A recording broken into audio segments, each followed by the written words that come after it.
Hi. Happy Tuesday. It is Tuesday. I struggled there. I actually didn't know what day it was. That happens to us. Happy Tuesday. Happy day 2 of phase 2.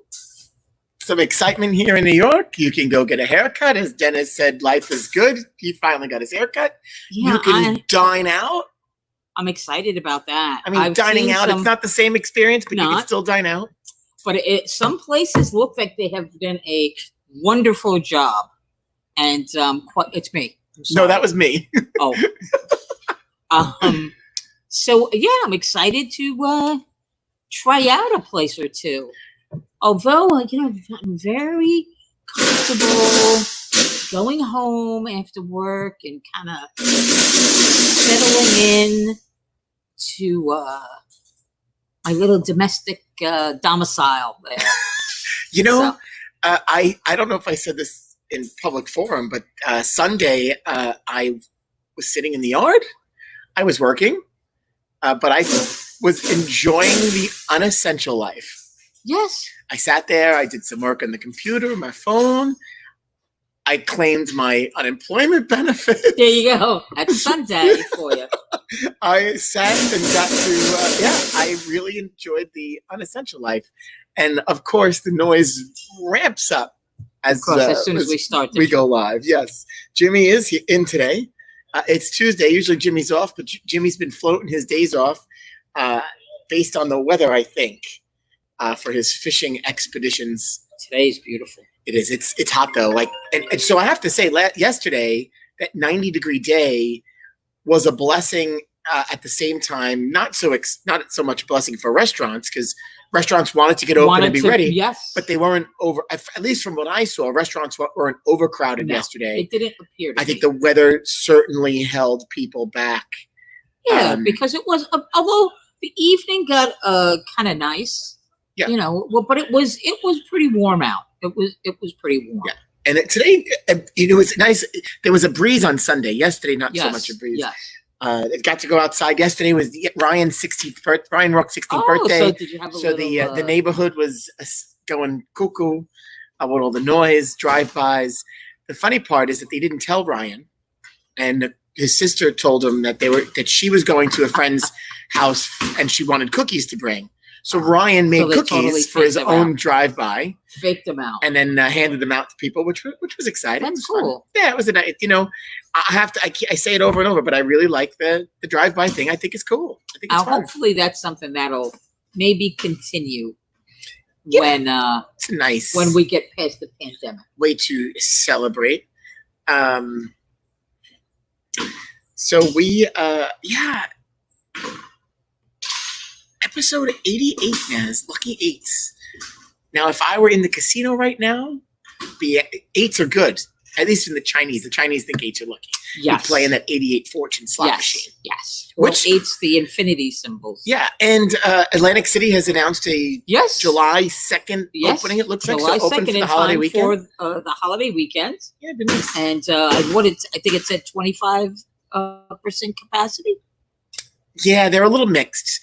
The funny part is the governor announced the plan to reopen the casinos, and my brother is talking to some friends that work in the casino, and they didn't know. Oh, so it was nice that they got that. No need to tell the casino. It's no different than what's happened here. I mean, they make decisions and they push them out, and then poof, whatever. It is what it is. It is what it is. Hey, other exciting news in bowling. I think it came today. I saw it in my email. The PBA, they already had expanded the league.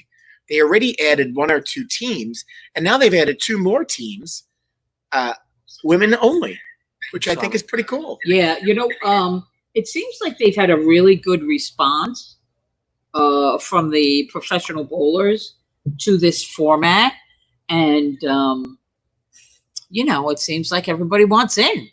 So it's exciting that they're getting ladies involved in the league event. I believe, if I read it right, the teams are representing the cities of Miami and Phoenix. Interesting. So, yeah, cool. So nice to see how that goes. The only I'm excited to have bowling on TV a little bit. and that the pros are getting to bowl slowly. I was a little surely, concerned. in a different kind of format. Yeah, they made an announcement that the PBA 50 is back, and like they're running fast and furious with the PBA 50 down in Florida. But I mean, that's still an audience that's maybe not willing to make the. I mean, listen, a lot of those guys and some ladies will, because they want to bowl. That's their livelihood. But I just felt like we need to get back and running. But I mean, the first segment that they're running with is the seniors. So, yeah, I know. It's concerning, but listen, you hope. I'm sure the powers that be have the athletes' interests in mind. I'm sure they do. Whatever decisions are made will be made. Yeah, I support them. It's all great. It makes you think and makes you wonder. Hey, so and they've had some great success on the PBA 50. Yeah, so we want them to be successful in rising. Look at the crop of bowlers that they have that are becoming eligible for PBA 50. Yeah. It was the superstars of my time. Because you're old. Because I'm old, and that's okay. It's all right. I'm not ashamed to be old. Hey, I'm happy to be old. So part of phase 2, we can go there's some shopping I'm starting to see. I see Home Goods is going to be opening by the end of the week, which I'm sure they're going to be inundated. I had to go back to Williams Eye Works. I had to pick up my second pick. Now, check out my new sunglasses. I was excited. Oh, those are bougie. They definitely are. They were not expensive. Transitions? No, these are just sunglasses. So they're prescription sunglasses. They're prescription sunglasses. Yeah. See, that's something that I think I would get. I can't really see you right now. Exactly. Well, they're sunglasses and it's dark. Yeah. But thank you. Shout out to Williams Eye Works. You used to have the transitions. Well, I right? do. So these are transitions. Yeah. And then these are sunglasses. So like going out, if I'm out in the yard, if I'm out and about all day, and I'll swap. Yeah, but I've been told that the transitions are not really good for driving. Well, they don't turn. The transitions don't turn dark in the car. Yeah, but something about the polarization or something. Well, there's no polarization in the transitions. Right. But even I drive with these.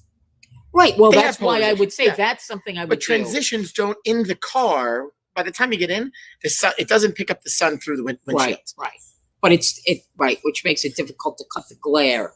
Yeah. So these of course are darker. It depends. Like on a bright sunny day, I'll put these on. It's not so bad. So I would do the prescription sunglasses. Yeah. I may be in the market. Everybody's different. Like some people used to get the little clips on. You don't really see them as much anymore. The Ray has ones. They're a magnetic. He has like little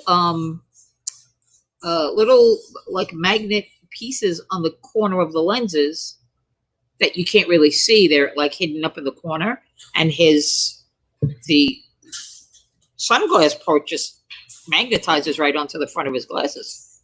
Huh. Yeah, those are fancy. Yeah, I can't tell you. I had there was no shot those things were going to last a month. Yeah, well, you gotta find them. They're first. easy. They're easy to get lost. Well, that's what I never liked about the Dishins, the clip them on. It depends on how you wear your glasses. I believe that, like my dad would always, like for a while, his reading glasses always had them handy. Older gentlemen carry them in their pocket. I think it depends on your age, and so I've seen that. Like my friend's father Joe, always in the pocket, like constantly always has. Get one of those things around your neck and hang them Somebody down. bought me those once, and I'm like, I'm not ever gonna. I would never use. Even those. I wouldn't wear those. The chain, and I'm old. I mean, the old ladies do. The old ladies with reading glasses. I'm old. Yeah, but you don't wear reading glasses. You're not just reading. No, because now they have the right. But most people that do that, they're reading only. Okay. Right? No, right? No, you're right. But they still no. Possibly yes. Anyway, hey, so today we're talking youth bowling. Which is exciting for us. Which is the most exciting. I mean, it's the most exciting piece of what we do here in bowling. I think in youth sports in general. Very. Which we've had a lot of different people, and we've talked youth. We've talked youth bowling and all these recreational activities as well. Little League baseball was starting to get a sign. It looks like that they got the go to go. There's some hesitance between the leagues. I don't know if they have full understanding of what they need to do. Yeah. Talk about baseball? Little League baseball. I know. Yeah, there's still some A little ambiguity there between the leagues. Yeah, and the most exciting thing about today's guest, Gary Brown, he's a New York Mets fan. As you knew that. Unfortunately, there is not much Met baseball to speak about. Yeah, There it is. There they are. The We're doing all right. How are you, Gary? I'm doing great. Thank you for having me. No, thank you. We are honored that you're on honored. the show with us today. It's I listen to you guys frequently. I got to watch Wacky last week. I finally found out after 30 years why you guys called Wacky. Who knew, right? I never thought to ask him. And then I saw Fagan stuff. So, reliving some old college bowling memories for me. It was good. It's been good stuff. Thank you guys for doing it. No. This has been fun. We wouldn't think we never thought we'd be sitting here on day 99 of our quarantine and shutdown, that we'd still be doing this. And 88 episodes later, we really, no, there was no. But that's all right. I mean, who also thought, I really don't want to be down, and we've been trying to avoid the baseball, but I mean, I have to. I never thought we really would be sitting here and not having some baseball on TV. It's crazy. I don't even understand where we are in that whole thing. 60 'Cause games, now I think, is the last. 60 games, yeah. The players have now turned down this offer, and the commissioner is just setting a schedule. I don't understand why the players have not agreed to one. I feel like they haven't even bargained in good faith. That's just me. Yeah, it's an interesting follow for sure. But what's 60 games and trying to see if they can get him there in 7 days for spring training, so July 1st. That's what I saw yesterday. Yeah, and I thought that they said that they were going to have the teams kind of in areas, but now we heard that the Mets and the Yankees are going to be doing spring training here in New York. Yes, came out a couple days ago. I mean, it's good for Cespedes, I guess, right? Becomes a DH, get us some hits, and the field. And he's not on his farm. He needs to stay off of his farm and away from anything that could possibly damage him. Although I don't know what's going to happen with him here. So he's delicate. He's delicate. So Gary, you got to tell us how did you become a Met fan? Yeah. Well, the 80s Mets. I played baseball a lot as a kid. I loved watching Darryl Strawberry swing a bat. Just watching him in a box, swing the bat, hit the ball. It was kind of ironic because my best friend growing up, who's been my best friend since 7th grade, his favorite player he was a Reds fan, and his favorite player was Eric Davis. And so just coincidentally, as Mets fans and Strawberry fans know, Eric Davis and Darryl Strawberry were best friends. So it was kind of just a coincidental thing. But grew up just loving watching Darryl Strawberry and Dave Cohn and Magadan and Elster and all those guys in the field. Plus they were a little rambunctious group. Oh, yeah. Always known for that, reading all the books now, the 86 Mets and all the things with Dykstra and all that it was fantastic to me. Yeah. And it's still going on with Dykstra. Yeah. Still Nothing's changed. Sometimes things don't change, I guess. Hey, so how are you holding up? You and your family? It looks like, are you back in the office? Yeah, there's a handful of us that came back a couple of weeks ago, off and on. We get to sort of a phase 2 where our leadership team is in now, and a couple of people who are selected to come in the office.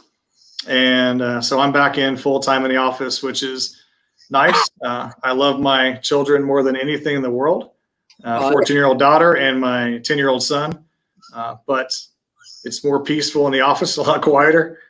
No yelling at Fortnite and Minecraft and YouTube videos and all the stuff that all of us parents who have kids who are a little bit younger are being experienced to at this point. But otherwise, the family's good. My wife is a frontline worker. She works she's a lead medical person at a clinic, so she deals with it every day, going in, full gear, mask, robes, scouting down, all the stuff you have to do going into the clinics. Yeah. So God bless her and what she's been doing. It's been safe and secure for her and her staff. But it's stressful time for everybody, especially those individuals who are in front line every day. Yeah. For sure. Well, thank you. Special thank you to her, and I'm sure you're now hugging her. I don't think you were hugging her for a little while. Were you? Yeah, we they've took really good precautions for their clinic and have been very upfront and protecting the people as much as possible with everything they can get as soon as they can get it. Yeah, that's great. You got to do what you got to do. Yeah, absolutely. We have a lot of friends in the same boat. And hose it down in the driveway. Yeah, well, they do some. They actually go outside and do some testing outside for individuals who might have it, and so it's it rained really hard this morning, and she's like, I'm not sure I'm going to go out there and do that today. So, but you're talking about youth sports and the things like that, and my daughter plays volleyball, and they've opened up volleyball down here with some restrictions inside the facility. One parent. Mask was required to go into the facility, and contact tracing. Basically, you put your phone over a QR code so it knows who you are. And then my son started basketball last night, and they had a rotation coming through with basically 15-minute intervals for families coming in and out. And then you had one person in per kid, no mask required there, which is interesting. Whether you believe you need them or not, was interesting because just those two different sports were treating it differently in facilities in the same county, in the same town. And a lot of the same families going to both places. Yeah. Correct. Yeah. So it's good to get back to some normalcy for my children, getting out of the house and doing a little exercise and, getting back to the things they love and love to do. So it was nice. So teacher Gary is off for the summer. Oh, thank you, YouTube. Thank you for the Khan Academy, who does all the math. I remember Pythagorean theorem and all these things that I had to remember for 7th and 8th grade math. But it was a bless our teachers for what they do, because it's a tough challenge. I mean, for all of the parents who were at home, thank you for what you did, because I went through it with 2 kids, and it was a challenge. They were very good students. They did their work. But it's just, it wasn't enough work, and sometimes, so they had a lot of free time. Yeah, sure. Yeah. Well, I can't imagine. I can't imagine. Yeah. Not easy time. So like Gary said, it's nice to be back. New appreciation for teachers. Oh yeah. Classroom full of them. Yeah. Hey, so you've been with us at USBC for quite some time. How did you find your way into at the time the campus was in Wisconsin? So how did you find your way to the organizations? Well, I started August 2nd, 1999. So I'm getting ready to start 21 years in a couple months here.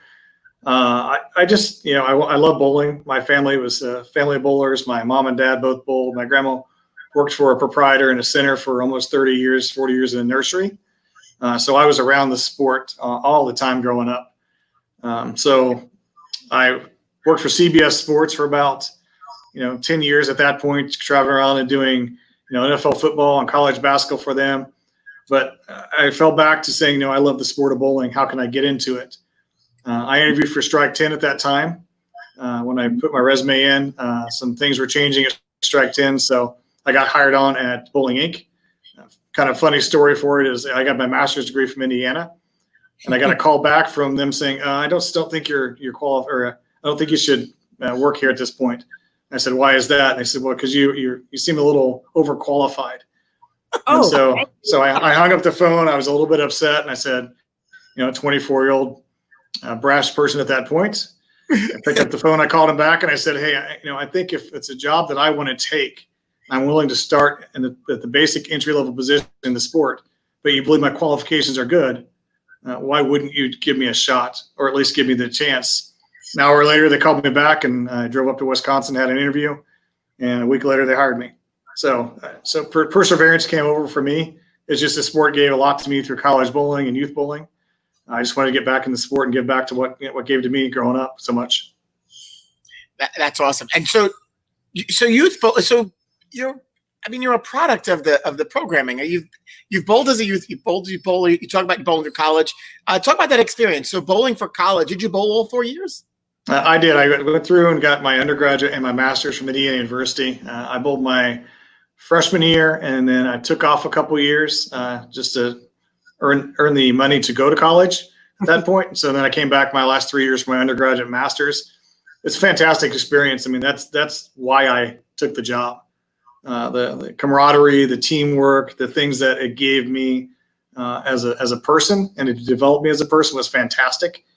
It's a fantastic thing for those who've never gone out and seen team bowling, the USA Bowling Program, or high school bowling or collegiate bowling.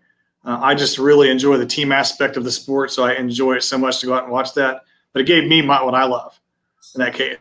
I was fortunate enough. It was kind of interesting.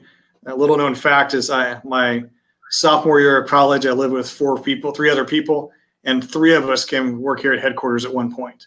So the three of my four roommates actually worked here. And then I had another roommate later on who actually is Nick Hoagland, who actually does the lanes for the Open Championships and gives back to the sport. So 4 of my college roommates that I had, out of my 7 that I had, all worked in the bowling industry at one point. Oh, and even for the organization in some way, shape, or form. That's cool. And you didn't come in, and you said it, you didn't come into this job in youth bowling, right? So here you are today, which is pretty cool. So you worked your way through many different jobs in the campus. Yeah, I started out in the working for Mike Hennessy. God bless his soul. Fantastic mentor for me when I started here from Dayton area. He was really good for me. Taught me the ropes of what we needed to do, and that was in the tournaments area. Then I moved over to sponsorship sales and marketing for the Open and Women's Championships. Moved out of there over into rules. This was really where I liked, was the governance structure and the governance part of it.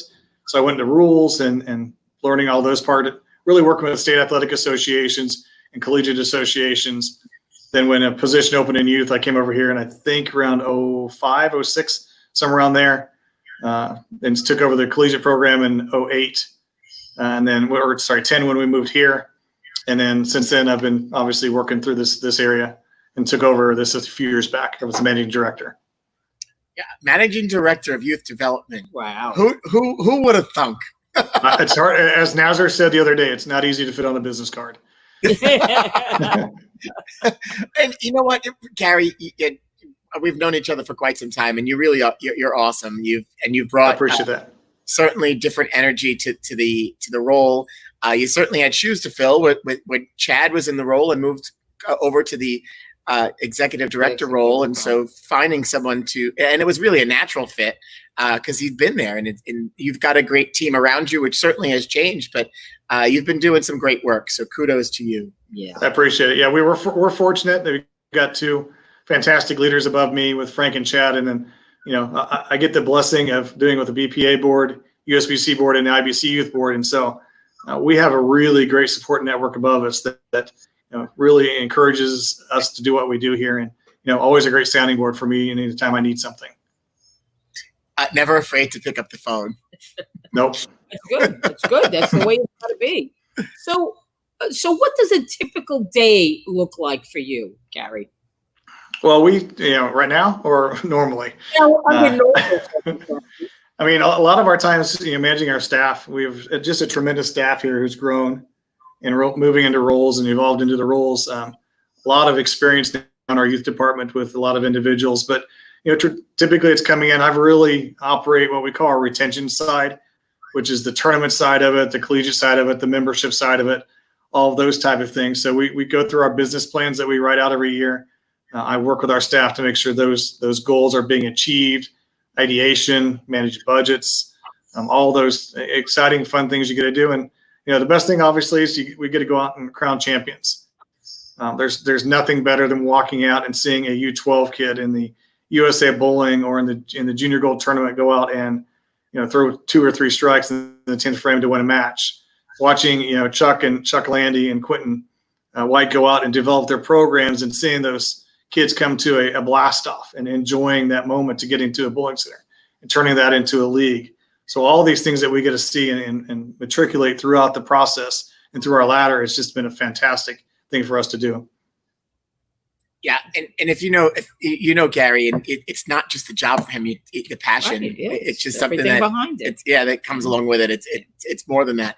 Hey, so what would you? And you have to pick one, and college bowling is not going to be it.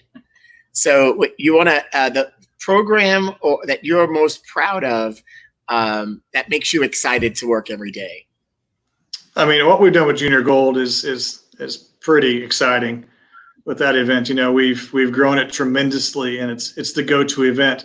And I'm not even going to say the tournament portion of it, but it's the event part of it. It's the buy-in of the community, of the bowling community, you know, all of our sponsors, everybody who comes together for an opening ceremonies, who comes together for a trade show, all those things that happen, to see these kids standing in line at the Storm booth, the Ebonite booth, the Hammer booth, and going to get autographs. So being able to see these kids socialize and see their the superstar bowlers and what they look up to, that's what I'm most proud of, are the things we've been able to adopt and bring into this to make it not just a bowling event, but make it a tournament and make it an event around it, so kids can spend a lot of time, being able to just meet the pros. I mean, I met Daryl Strawberry, a few months back at our church. He actually came and spoke. Got to go down and shake his hand. I'm I wouldn't say I'm old, like Frankie just said Nazareth was, but I'm old enough, in those cases. But it was cool still for me to see him and get to shake his hand and those things that I got to do. That's the part I'm most proud of, is seeing that integration of all the entities in the sport into one, encompassing the one event. Yeah, we talk about that a lot. That event a lot, and it's the pinnacle, right? We've got kids that are working towards that, and then the cool part is that there's aspirational value that leads up to that, and then now that with the rebirth of the women's tour, it certainly helps that there's aspirational value after. But we've had many of the athletes come through on the show, and many of them have been products of that environment, several champions, and they all go back to their youth bowling experience, and then they talk about that event, and a couple of them even said, "Man, I wish the event was like it is today." Yeah, right. Yeah, it's just we were fortunate enough to, like, the BPA tournament committee comes out, it works a lot and with us, and it's just nice to see that. And for me, there's 100 volunteers who come out and work that event, plus what you have locally. So all those things that you have integrated in that event. I mean, I'm proud of all of our programs, of course, but that's one's really intimate to me, because that's the one that really, when we said the U15 division was coming on, you thought that was the end of the world. A lot of emails and phone calls and individuals not liking myself and Chad when we kind of put that program together. But it's been proven fact that it's an program now, and I'm very proud of that. What our staff has been able to do, not just the staff, what the building's done, because it is a building wide effort. That event, there's rules. There's the BPA marketing and events program. There's the Frank and Chad. Melt printing services, anything you can name in this building, every single department touches that event. And that's what I'm most proud of, is to see our building come together as well and work for a singular event and cause. Yeah. And in a lot of cases, folks don't even, they assume, we take for granted a lot of just the event itself, but go back to the fact that centers are running qualifiers around the country, and how many bowling centers and how many coordinators and kids that just come through the program that don't even get to that level. I think that speaks volumes in itself. It touches so many more people than are at the actual events. Yeah. I mean, it's a big business builder for the centers, obviously. In that case, it's a lot of lineage driven pieces. It's members. I mean, a lot of kids just become members with USBC, who maybe only bowl high school because they know of this program. So it's a larger piece than that. But we have, between 500 and 600 centers on an annual basis who operate the events. Numerous coordinators, some that advance over 100 kids to ours. Our volunteer of the year a few years ago, Mike Bonzak, comes out and works the event for us every year.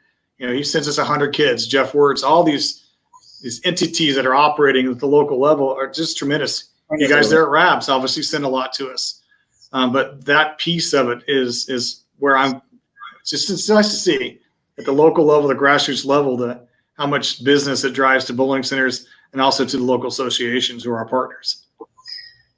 Yeah, this way. And then USA Bowling, a little change in the structure, right? So you've got regional qualifiers and then a national championship, but it's not necessarily in league or tournament qualifying. You're going from your regional event to this national event, and I think we've dubbed it the Little League World Series of Bowling. Yeah. Right?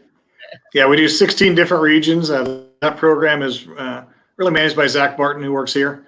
who's my right-hand man in all my tournament stuff that we do here, but he's been fantastic brand ambassador for it. I mean, if you go out and ask most of those individuals who bowl the USA Bowling, they know Zach. He's really good at communicating with them.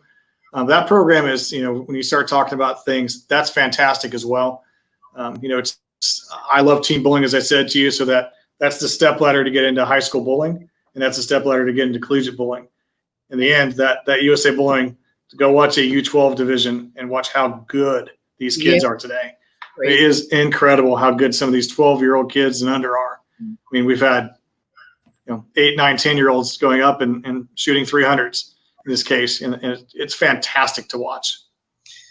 I'm excited to watch these kids bowl their way through the programming, and so eventually, as many of them that are bowling in USA Bowling, the national champions, also are bowling in junior gold. Right. There are some that aren't, but where these kids are going to be 10, 15 years from now. Right, with all so much more experience. Right, experience and exposure that they would have never had before. Right. And that's what I'm excited to see. I can't wait to see some of those kids, if they choose this, what's next for them. And college bowling would be the natural step, of course, but and they'll have a national platform there. But that, to me, I think excites me the most. Yeah, the U12 division kind of start there because that's our bottom division besides Pepsi. But as you walk through it, it's being here now for since the inception of USA Bowling and since the inception of the junior gold age divisions. I know I'm getting old because I'm watching the kids go from U12 to U15 to U18 to U20 to college. So I'm watching them go up that ladder that we talk about so much in our programming, and it's a cool thing to watch those kids continue to move up that ladder because. It just means they're enjoying the sport and they're enjoying the competitive side of the sport as well. And now you have the open really at the same time, right? In that same time frame. So that all things kind of build on each other and kind of captivate them while they're out there. Yeah, it's a very busy, really 2-week time frame for us now between the junior gold championships, between all the divisions, and starting at 6:30 in the morning, ending at midnight or 1 or 2 a.m. in the morning, depending on how big the squads are. USA Bowling Championships are out there on the front end, Survivors on the back end, as well as the Youth Open, which runs, multiple weekends for us in that case. But all that stuff tied together. But there's also, the Turbo event that they run on the front end for the collegiate experience. All that stuff ties together. So it's a huge commitment for a family. Yeah. But in just watching those kids come out there and the enjoyment that they have for it, even Mr. Hoagland puts out some tough patterns for them. You don't typically hear a kid saying they had a negative experience, even though the patterns are very tough. Yeah, well, because it's of what it's become. It's not just a bowling tournament. It really is. It's a sporting event. Yeah, it's expected, and I think that hopefully what they're going through in their hometown before they get there is the training and the thought process that you're going to go out there and this is going to be a grind. Yeah. It's not going to be easy. One of the cool things we have this year coming out is we have a new portal that tournament managers can go in and operate on.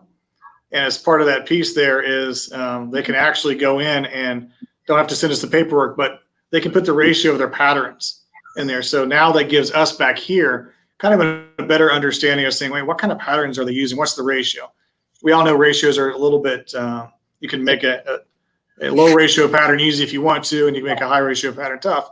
But in this case, it allows us to at least get an idea or a concept to see how many of our events are using a quote unquote sport pattern or ratios.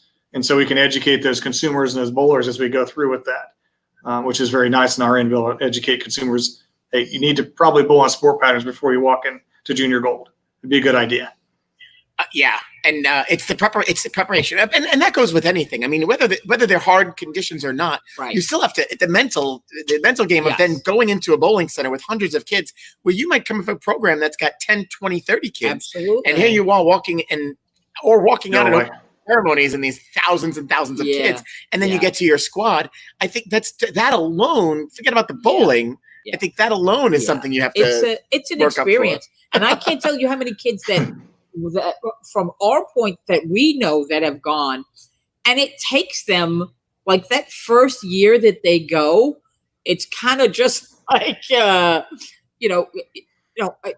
bowling good is almost like a second thought. Just getting themselves into the fabric of what the tournament is really about, and how many people there are, and how many good bowlers there are from everywhere. You know, You see a lot of training, as you just said, Nazareth. A lot of training of kids. Year one, they come out, they may struggle a little bit, but then they go back and they realize, I need to get better. So they go back and practice and get better and learn more about, ball dynamics and service adjustments and hand positions and all the things that make our great game so difficult, but yet so great. So that's the thing is, for me, going out every year and seeing these kids and having their parent come back to me and say, man, that was just really brutal last year. But my kid, is up 250 spots from last year. Yeah. And why is that? Well, he went back and practiced. He worked at it.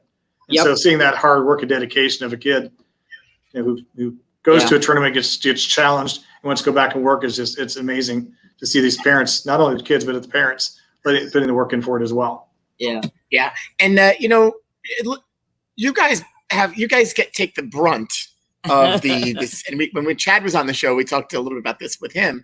You guys take a lot of the brunt for a lot of the decisions that are made, when you talk about the volunteer structure and the staff structure, and everybody works together. But you know what? They're not always are we making decisions that are going to be popular. Nope. Over the years, we've sat in these rooms, and Gary, you've been there throughout the way to get us where we are today. And I have to say, specifically going this summer, an unpopular decision to cancel the 2020 event. At the same time, having some foresight to say, you know what? We just can't do it. And if you think now, if people will be traveling in the next couple of weeks, one, the flights are astronomical. They've cut so many flights.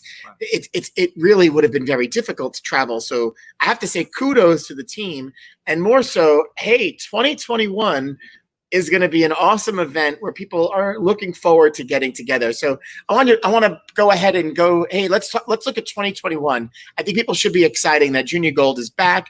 You have more changes that are coming with that event on top of not having an event this year. So what's going on in Gary's head right now when you're looking ahead? Yeah, I mean, in 2021, we're excited. Obviously, we're back in Indianapolis. It has been a very strong host for us. It's like a Reno for the Open Championships and the Vegas. And tied to that, it's a great partner for us. A lot of big centers for us. We're going to be in multiple centers. It's a little bit less for us, so we can put a little more staffing in there for our piece. But it's 2 weeks of events. We now have a U20 division that's coming out starting this year for the 19 and 20-year-olds. They can qualify through just like a normal qualifier. We'll be out there on the field, and then the 18, 15, and 12s are the following week. And it's exciting for us. It kind of separates it out a little bit more too. Safe sport provisions, all the things you think about that we put in place to help it out. So those 20-year-olds competing in a different week than the others kind of helps us manage, and also allows us to get to more lane beds. The more lane beds we can have, the more kids we can have experienced the event overall. Yeah, and having bowled in Indianapolis and having been part of the event in Indy, it's a great city. It's easy to get to. We're back in the middle of the country. There are plenty of things to do, but the bowling centers, and the cool part with all of those centers have renovated, and they've become different arenas for the kids to compete in. And so not only when Junior Gold comes in does the place look different, but the centers themselves have become it's much different environment for the kids that are competing in the event. Yeah. So I think we're all looking forward to getting back while we were looking forward to going to Vegas. We're all looking forward to Indy. Hey, and I don't know, because I'm off the top of my head, I'm thinking about this. After Indy, do we have sites for? We have not announced. I got right here in front of me. I have the city contract. So pretty soon here we'll be able to announce where 2022 is. Cool. We're working on center agreements, where we got the city agreement just basically pretty signed, just locked it all up, and I think everybody will be pretty excited to get to the new cities. Awesome. Yeah, and people always ask, we want to travel, and no different than the Open and Women's Championships, where you're limited to where you go. Right. I think we're even more limited to an extent with this event, because the amount of bowling centers you need, the amount of time you spend in a city. Gary, 8 to 12 cities we might be able to go to now? I mean, a little different now because of the 2 weeks. So we have a few more options. Sure. We know of from the cities we've visited based on lane beds. There's 15 to 20, but it's concourse space. It's hotel amenities. It's all the things that you have to have: opening ceremonies venue, So all these other things. So it's down to, probably 10 or so in that case. But obviously the city has to want to bid for it as well. July is a pretty high convention, for a lot of cities in that time frame. So getting convention center space sometimes can be a little bit challenging for when we need it. But there's probably around 10 cities now that we could get into. Yeah, hey, it's great stuff. And so for any of our youth bowlers out there, we certainly have 2021 to look forward to. And one day at a time, we'll be back on the lanes. You'll be back preparing before we know it. Hey, we had our first junior goal this weekend. It was our first junior goal qualifier for 21 happened this past weekend in Nebraska. So cool. It's back. Awesome. Yeah, ours currently would be slated for mid-August when we do our overnight event where we we provide an opportunity for the champion to get a day on the lanes with Bill O'Neill, but we do an option qualifier as part of that. So that would, I believe, that'll be our first qualifier as long as we're on track to open when we're supposed to open. So we're excited about that too. Hey, I want you to go to, because college bowling, I mean, Gary, if anybody knows college bowling, Gary Brown college bowling come in the same sentence. Yeah. For many years, and for the work that you've done. And you guys also made a tough decision this year to not host the sectionals and the national championships. And again, kudos, right decisions, right time. Unfortunately, it sucks for some of the seniors, and they've all expressed that. Yeah, but hey, we have to do what we have to do. Yeah. But what would we, when we look at the college bowling year, the season, what's Gary's favorite part of the season? I mean, it's just, for me, it's if you ask what my favorite part of the normal college bowling season is for us, it's just seeing the kids get back out there. I've always said it's kind of strange. I love the competition, but it's also the education. I know I tell kids all the time, use college bowling to get an education.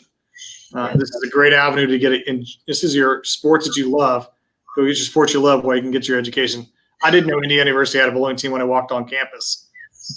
Fortunate to get there either at the right time or the wrong time, because they ended up being number one in the country for several years. I was there off and on throughout the time frame. But that piece of it throughout the season, it's just cool to watch the education part of it, the kids getting back into school. We have our 10 tier ones, which are our elite time frame, which we covered last year on Bowl TV. So those guys, Emil and Aaron and those guys all went out, and Daniel covered those events. So getting to watch that and just watching those relationships build between teams, that's my favorite part of the college bowling season. I mean, going to the national championships, crowning champions, everybody knows that's fantastic, because just watching that reaction, if you watched Robert Morris, the young lady in the 10th frame go up last year and just pure 2 shots in the 10th to win 2 years ago, into our last championships. Those were exciting things to watch. And I was sat on the side. Chrissy Kent and Melissa McDaniel were sitting in the crowd. I threw over and I looked over at them. They looked over at me and were like, oh, and just got excited. Even though you're running the event and you can't cheer, you're still like, oh. You're excited. It's just fun to watch. It's those moments, the moments that get created. And, I also think, watching an athlete graduate from high school, go off to their first year of college, and kind of learn to balance everything, learn to balance their schoolwork, their athletic competition, and everything else that they have to do, being on their own, doing laundry. It's nice to see that when they come back. They do laundry? Yes. Just say. They do. They come back. Drive back home to mom and dad. You mean? Either way, it's just watching them learn to balance, what the rest of their life is going to be like. So I enjoy that. Yeah, it's just incredible to watch. These, as you mentioned, the I said before, that ladder. Now I'm seeing some kids who are in the U15 division and stuff going into their colleges, and seeing that ladder and just seeing them enjoy the sport and get back to the sport, and the success that they've had it's just so cool. I mean, nothing else to say. It's a kid word for this, but it's just cool and awesome. I mean, it just is. Yeah, and I'm sure you've had that moment in panic. Whoa, this kid's in the wrong division. This kid can't be in U20. The kid's only 14 years old. Yeah, a kid just signed the other day from a kid from Minnesota. I'm like, oh my gosh, you can't believe it. He's in college. And I just look at it, and those things you follow, and their families. So those are pretty cool things to continue to watch and evolve as they go through the whole ladder of our progression. Aspirational, as Nazar said earlier, I think it was, for the PWBA and the PBA. These are feeder systems for that, as you guys know. I mean, look at the PWBA tour. A lot of those ladies are from the collegiate ranks. They graduate, maybe a couple of weeks later, they're out on tour. And that's really nice to see that aspirational piece for them as well. Yeah, on both sides, more on the women, to your point, that we have that. And then, you talk about crowning champions, and crowning champions of all ages, from the local level to the national level. It's a huge piece of what we do. At the same time, providing opportunities. And there are other awards and recognition. I mean, you guys do so much that most don't realize, right? We've got this huge scholarship program where we recognize student athletes for their abilities on and off the lanes. Yeah. That's something alone. That's awesome. Yeah, we do. We have some application processes with like Chuck Hall and Albert E. Crow and Zeb, and who is obviously a legend in youth bowling. Those $54,500 in scholarships we give out through programs. A lot of them are go out to convention and do their speeches. And for anybody who's watched the convention and seen those speeches that they give, they're good. I mean, it's touching. It's good. The families get emotional, and you get emotional because you're watching it and you feel for them, and you just hope your kids aspire to do certain things like that as well. The Dexter program, we just selected our 10 kids as our partnership with Dexter for the Dexter All-American program. That should be announced pretty soon. So just like Frankie said, there's so many things that we have in the building that's scholarship-based.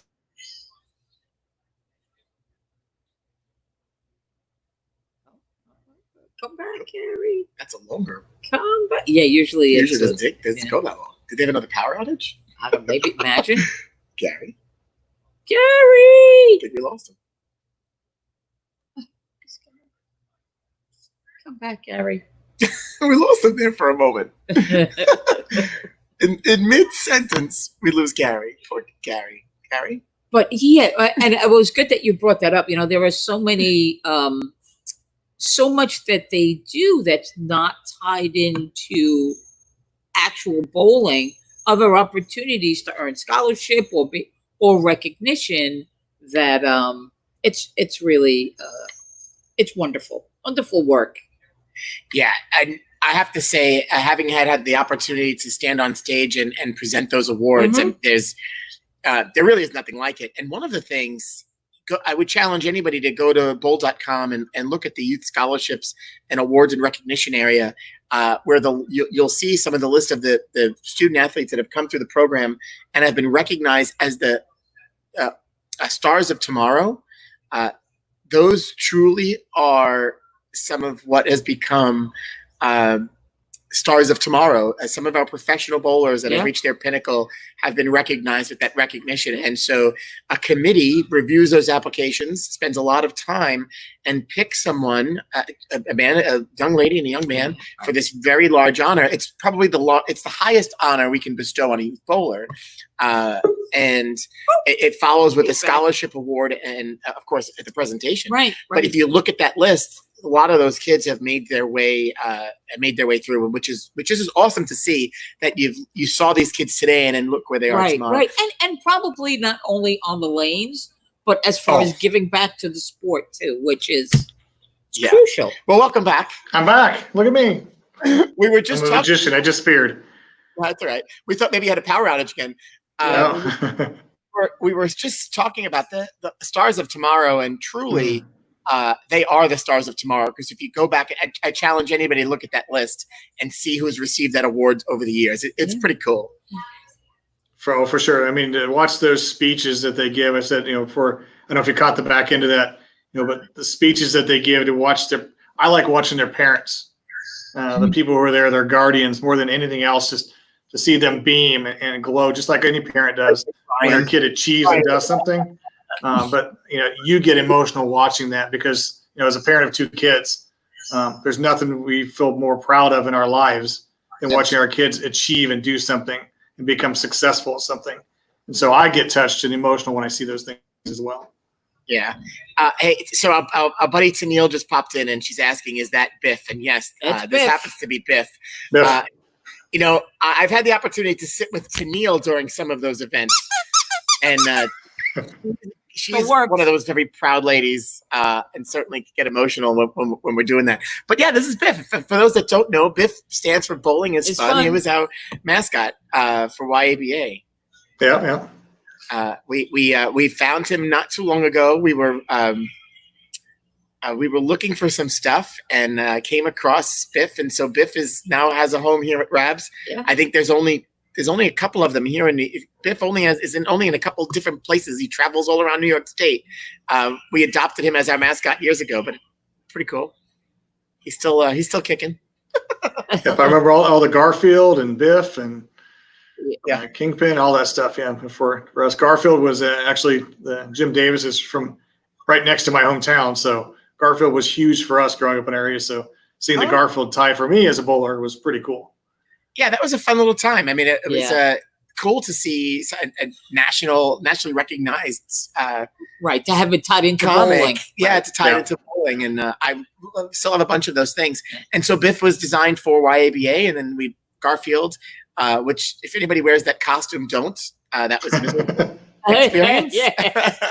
But it's all about spreading the word of youth bowling, and so using mascots and using messaging. And so today it's Bowlopolis, and that's another branding program of what we campus. And it's not one of the biggest programs, but it's something that we use to brand youth bowling, which I think is cool too. Yeah, it's great.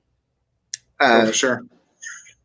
And so one of the other things you go through the ladder and the opportunities that you guys provide. Something that most don't know. I want you to talk briefly about in-school bowling because we have a program. We try to teach bowling in phys ed classes, and it's something that happens that most people don't really know is out there. Funding opportunities, and just talk a little bit about the education side of what else we do. Yeah, there's the in-school bowling programs is. As I think Chad and Frank and those guys would say, one of the best kept secrets we have in the sport. We do 50 grants a year at minimum that we would issue out to local communities, high schools, middle schools, school districts. We've done some to local associations if they need it and those type of things. But that program is fantastic for teaching along the side other sports in the school. My kids, I reference back to my kids and things they do a lot. I walked into their school and saw the carpet stand one day. I didn't even know they had it. And my kids were talking about, it's this bowling thing, Dad. We got this. I said, yeah, we run it. So I walked them through it and told them about it, and brought home a curriculum. The curriculums are free. We've scaled them down into thumb drives, which is a lot less bulky than the binders.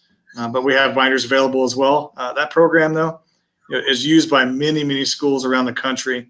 About 100,000 people or so are impacted a year from that program, but from the 50 grants that we give across the year. And they can apply that. Go to bowlersed.com or bowl.com, search for Bowlers Ed. There's an application process for them to fill out. Yeah, and so for any of our educators that are watching or friends of educators, we have twofold. What we try to do, we have equipment that we lend out, and most of the time the equipment that we lend out wind up being for school events. Right. So whether it be a carnival day, and then we work to get the schools their own equipment, so they have their own equipment in the school. And they can make it a permanent part of their... Which is what we hope for. Or more, yeah. We have about 7 schools on Staten Island that have their own equipment, and so it's great. Anybody can reach out. Yeah, and they can, if somebody's looking for it for a convention or a trade show, we obviously have them here. We can lend them out to them. We give them a lot of state BPAs and BCAs and that kind of stuff when they go to their trade shows. We'd lend them out to that, or when they go to their local school board districts, meetings, or AFERDs and that kind of stuff. You talk a lot about crowning champions, and I'll put you on a spot here. Do you have a favorite moment that you've gotten to watch in person, or like the unbelievable moment that you said, "Whoa"? They're all great. I mean, last year, I just remember there's a U12 kid. I said he goes up and throws a double, in the 10th frame. To watch those things, and some of some qualifying. It's not just TV. It's not just crowning the champions, but advancing. There's just a lot of things that are tied into it. One moment, they're all special. I mean, they just are. And I know it's a cop-out answer, and I'm usually pretty, as Frankie knows, I'm not usually pretty, not usually, gray in these cases. I'm pretty black or white, but there's just not one or the other, because every year something happens that makes it more special. Like I said, the girl for last year from Robert Morris going up in the 10th frame and watching that on TV. A couple months later, you had a U12 kid going up and throwing strikes in the 10th frame, asking for a re-rack, just to have the poise to ask for a re-rack when you knew you needed a shot to win. Those things for me, are special to see that. And again, I say it all the time, watching the coaches, watching the parents, and watching the things that evolve. Those are the things that are precious to me now that I'm a parent. Watching that involvement and the celebration of that family. Watching the kid from New York win it, and his dad and him almost fall over the barrier. Cameron Horowitz, watching that's the emotion you get. Watching EJ Hackett jump into his dad's arms. All those things you see, and those are things that really get to me. And of course, he had to throw in there because he's a dad. I mean, that certainly changes the element, doesn't it? Yeah, it changes your perspective. It does. I mean, I would have told you probably if 10 years ago, watching us win a tournament in college was more exciting than that. Yeah. Nothing pales in comparison to watch my son's basketball team, go out and win a championship and get in the rings or their trophy, and him holding or my daughter's volleyball or basketball teams. It's just more precious to you, as I said before. As you become a parent, you learn. That's the most sentimental piece and precious piece that we have. For sure. Hey, Gary, you're a rock star. Thanks for dropping in with us today. We really appreciate it. Thank you, Gary. No problem, you guys. Stay safe out there and have a good one. Good luck with the opening. Keep on keeping on, and keep on building a future for our sport, because you guys are doing great work. So thank you, and we'll talk to you soon. Thank you, guys. Have a good day. Yep. Let's go back. Gary Brown, everybody. He's great. And you know what? I love the fact that he's been with us for 21 years to be. Yeah. Which is, and I said it yesterday or the day before, or the show before. He, when you look at the tenured employees, he's been there there's a group of them that they're the longest. And so thank you to Gary and his team. A lot of what they do certainly does happen behind the scenes. And again, take it for granted, because most people see the volunteer side. They see what happens in their bowling centers. They see the volunteers. They see the local. They see the local stuff, but they don't understand all the work that goes behind creating all those things that are then passed down pretty much turnkey to the centers. So and working alongside the volunteers, there's a team at the bowling campus in Texas that makes that happen. And they work really hard. They really do. Certainly do. And you know what's funny? That people, I don't. It's so hard to appreciate that. So a program gets presented, and it really, I mean, it's not something that's presented to a New York market or for a Texas market. It's for the entire United States. So people don't appreciate how hard that is to be able to fit all those little niches that everybody has. And kudos to them. That's hard work. And there are certainly programs that don't work for everybody, right? Better for some than for others. And the biggest piece that provided out of between BPA, USBC, and the campus there are the tools to be successful. The marketing tools, the kits, like Enterprise. They give you the tools. Oh, throwing a commercial there. Hey, they're not paying for that. No. It's the joke from it's a joke. It's hysterical. From Enterprise that they give you the tools. Speaking of commercials, there's another commercial that uses our music. No, there is not. Power. I was in the kitchen and I was like, oh, it's that Fast Signs commercial again. Nope. It's another commercial. I think it was even designed by the same people. It was like very similar, but it was not Fast Signs. I want to say Wheels. It wasn't Power Wheels, but it was something. It's a car related. Oh, I gotta. Yeah, we'll find. I gotta get it again. It was hysterical. I was like, check this out. Somebody else stole our music. That's BS. Nah, it's BS. Hey, youth bowling. One of my favorite moments for me is a bunch of them, and Gary talks about it's hard. We've had front 11s. You've had perfect games. Right. The kids that make the cut. I will tell you, I think the proudest moment I think I've had sitting there was watching the first taping to watch these kids get on national television. You know, you work so hard. We had finals that were on Bowl TV, right. But that's live different. streamed, This but is to different, sit yeah. there and give these kids the spotlight to be on national TV, that to me was probably my favorite moment. And you know, you want so much more out of these kids. You want them to be excited, and they're so excited, and all of a sudden the lights are on and go whoop, whoop. Yeah, suck the life right out of them. But then some of them embrace it, to Gary's point. So it's cool. So you could see all of those shows, the collegiate bowling shows, Junior Gold, the USA Bowling on Bowl TV, and then a lot of them get replayed on Fox Sports Network. Yeah, CBS Sports Network. Excuse me, CBS Sports constantly during the season, outside of the season. So go check them out if you haven't had the opportunity. It's definitely worth a peek. It is definitely worth it. And the ladies are on CBS Sports as well, and constant content that's always available. So go check it out. See some kids on TV earn their wings and earn their trophies. Cool. Yeah. So thank you, Gary, for dropping in and talking all about youth bowling. And anybody has questions that maybe you didn't get to ask, shoot them over. Don't hesitate. Gary loves to hear from people, so reach out to Gary. Hey, Naz, I got our meme of the day. You ready for this? Yeah, I'm ready. As I was putting this on here, I don't think I shared this. We talked about it, but I don't think I shared this one. Watching season 2020 of Earth. Shit's I think getting Liz wild. showed this to me. Liz sent it to us. Yeah. Oh, okay. She showed it That's to me. today's meme of the day. We've kind Those of gotten things in are the creepy, 2020 theme of memes. Hey, speaking of watching, Naz, I finally started watching The Politician. How good is that show? How good is Ben Platt? Ben Platt. Everybody in that show is great. the other lead in the first couple of episodes. But I think his character winds up continuing the way I see it. He was also in Hollywood that we watched, which both written by created by Ryan Murphy, and we're Ryan Murphy fans. He's got some great stuff between Pose, A Feud. Last one was Betty and Joan, of course.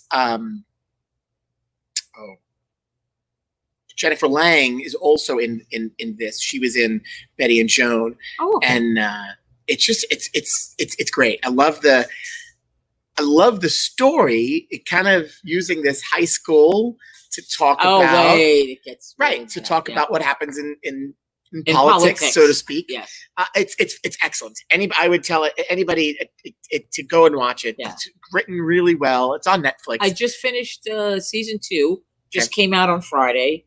I just zipped through the, I think it's maybe 6 or 7 episodes, and it's great. It's really. I wanted good. more last night. We watched 2 of them, and I was like, I couldn't stop, and that's why I can't. I just keep watching one after the other. We watched Perry Mason. I saw the commercial for that. So they brought back the character Perry Mason, but it's on HBO. It's Matthew Rise, is that his name? Rise. Oh, Matthew Rhys. Matthew Rhys. Yes. Who used to be in Brothers and Sisters. One of my favorite He's been in a bunch of shows, yeah. And it's funny, again, he's Welsh. He's got a Welsh accent that he's very good at. He's great. He plays Perry Mason. Yes, he's really good. The cool part about it just started this week on HBO. Wow. The cool part about the show, and as I'm sitting there watching, and I'm going, this is not your typical murder mystery TV show. Oh, good. And I go back to, we watch a lot of murder mystery TVs, whether it be fact, fiction, and it's not, I don't know how to explain it. It's just not your traditional, it's not. Right. Almost filmed. Like you kind of. It's not like it's not campy. A lot of, I use Castle, for example. Like, there's a formula, know what's happening. I mean, the storyline, they take this one storyline, they're going to stretch it. There's a couple of them in other cases, but it's done really well. And so check it out. It just started. The first episode was this week. Yeah. I'm going to have to check that out. I saw the commercial and I saw the lead up and I saw he was in it. And I said, oh, I like him. And then when they got to the end and it said Perry Mason, I said, Perry Mason? I watched that when I was a kid. Yeah, it's done very well. So I was like, yeah, I'm gonna have to check that out. And I've gone back and watched some old ones, and I love Perry that stuff. Mason. Oh, And, Raymond Burr was great. It's good. So I would go watch it. Politician really is great. And so now there's 3 shows in the workup, which is good to get a little change. And Schitt's Creek really has gotten so much better as we're watching it, and it's hysterical. God. Catherine That O'Hara show is. I mean, she steals a show in most cases because she's honestly, because she's so believable. Yeah. And she's so outlandish, but still believable. Yeah. But no, every character in that show, of those 4 leads, one better than the other. Yeah, well, and it's funny about Eugene and David Levy. They themselves, I think they play themselves. I think they really are pretty themselves. much are that way. Eugene, there's no way that's not him. Like that's him. And then there's his daughter plays. She's also Twyla, the girl that works in the cafe, is the daughter. Yes. And she's a complete opposite of him. Yes. So it's fun to watch. It really is a hysterical show. I mean, it's very. It's campy. Yeah, and it's not like your typical comedy. No. Oh God, no. But I love that comedy, and I used to watch Eugene Levy when he was on SCTV when I was a teenager, and he just was always just a funny guy. I mean, he just has that face, like the perfect face and mannerisms for comedy. One of my favorite movies ever is Best in Show. Catherine O'Hara and Eugene Levy. They really have a great chemistry, and you see it in this show where they don't miss a beat. I mean, they don't miss a beat. Yeah. They're with each other all the time. Yeah. So there's some TV if you haven't. We haven't talked really TV in a while. I mean, so there you have it. There's your TV. Your TV update from Nazareth and Frank. There it is. You know what I did watch that was really interesting? What did you watch? I watched Orthodox. Oh, how is that? It was. I don't think there was a lot of episodes. It was maybe. It's a series of 8, I think. 6 to 8 episodes. Maybe 6. But it was really interesting. And I watched a little show about the making of it, and it was really, they said it was really one of the first shows, and they did film it in Brooklyn and a lot of it in Williamsburg, about a lot of the traditions and the story behind some of the some of the things that they do and how it evolved from their history. Yeah. So it's very enlightening.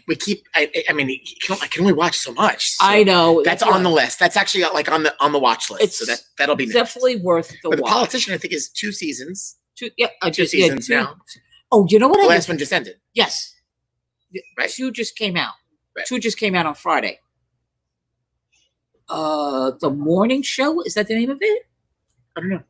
With Jennifer Aniston and what's her? Oh God, Steve Carell's in it. It's on Apple TV. Oh, you must have seen it. No, you didn't watch season 1. Oh my gosh! And I like them. I love Steve Carell. Oh, you have to watch it. Oh yeah, no, I haven't. Okay. I think the name of it is The Morning Show. Okay, check it out. Catch it. Because I think season 2 is starting now. We're going to be coming out of this. I'm not going to be able to catch up. I know. Watch Just do it now while you can. While we can. It wasn't a lot of episodes. I finally watched the movie yesterday. I'm a huge Beatles fan, and I just watched the movie. Oh, how was it? I haven't watched it. It was very good. Again, that's another campy, silly. Right. It took me 2 nights. I started to fall asleep because I was exhausted, and I went back and I would watch it again with it. I love the music. I like him. I thought it was casted well. Right. A little silly, but it's right. It's a good story. It really is cool. How the world just all of a sudden forgets the Beatles ever existed. and there's a couple of really, really good moments. So that's TV. That's the TV segment of our show. And hey, Thursday we're gonna talk about food because Pam Silvestri is on, but we are taking the show on the road Thursday. We still have to pick a location. Okay. But Pam Silvestri is going to join us in a studio somewhere, dining outside. Wonderful. I have 2 or 3 spots already picked out. Yeah. So we'll talk when the show is Live over. from Rabs al fresco style, as Naz dubbed it yesterday. So we're taking the show on the road. We're going to go check out what's happening out in the dining scene. Some crazy things. Terry and I were just talking about Forest Avenue, Hobra and Kettle Black. They took over parking spaces in the street with tables. Did I don't know they? how I feel about that. You know, I saw that. I mean, they're maximizing what they can. Yeah, I saw that in a town that they actually turned one of the, I think it was in Jersey. They had a 2-way street. They turned it into a 1-way street, and they put those big cement blockades and they used Yeah, they didn't do, but at the curb. Well, I'm sure they could.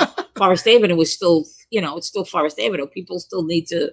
I would be interested how the people in the neighborhood feel. Yeah, I think right now it's new. People want it. People want to be able to do it. But I think there's going to be the traffic is a little tough over there as well. Yeah. And now that we're opening back up, it's only going to work so long. Yeah. But it's an option. At least you have options.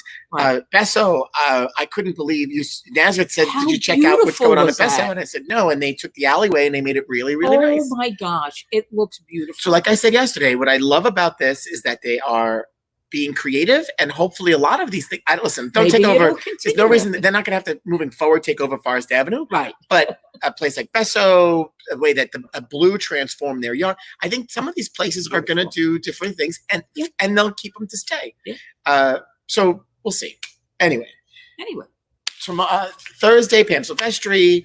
Friday, our friend Christine Garlisi is going to join us from the Hilton. Since we talked about youth bowling today and youth sports. Wayne Moss, the new executive director for the National Council of Youth Sports, is going to join us. And so we'll get a little bit idea of what's happening in youth sports next week. Oh, okay. And you never know what's going to happen here on Live from Rabs as we approach episode 90. Coming up. That's episode 90. We're going to celebrate outdoors. Perfect. And it better not be like 90 degrees like yesterday. No, well, you never know. As long as it doesn't rain, we can put up with anything for an hour. Well, this has been fun. Thanks for watching. Thank you, everybody. Don't forget to like and share. Smash the like button, as Frankie likes me to say. Well, you started that. I said it, but I dropped it. And then you gotta smash it. Smash it. Don't break your keyboard or mouse. I mean, no, we don't want you to do that. We look forward to seeing you. We're here 6 days a week until further notice. We are. 2:00. Phase 2 of Live from Rabs is coming. Yep. So be prepared for breaking news. We have to decide what that is going to be first. We're not sure. Well, thanks again, Gary Brown, and we'll see you all tomorrow. That was awesome.